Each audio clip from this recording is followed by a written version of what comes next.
తెలుగుదేశం పార్టీకి ఓటేస్తూ ఉన్నాము. తెలుగుదేశం పార్టీలోనే ఉన్నాము. కానీ ఇప్పుడు వైఎస్ఆర్ జగన్మోహన్ రెడ్డి అన్నగారు సీఎం అయినప్పటి నుంచి చాలా సౌలభ్యాలు చేసినారు.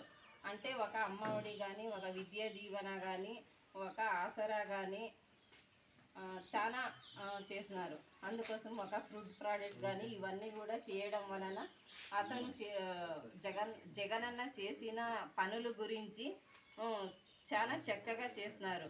మహిళలకు కానీ చాలా బాగా చేసినారు. అందుకోసము జగనన్నను సీఎంగా మళ్ళీ గెలిపించాలని, మళ్ళీ ఈర్లక్కప్పను ఎమ్మెల్యేగా గెలిపించాలని, శాంతమ్మను ఎంపీగా గెలిపించాలని ఈ వైఎస్ఆర్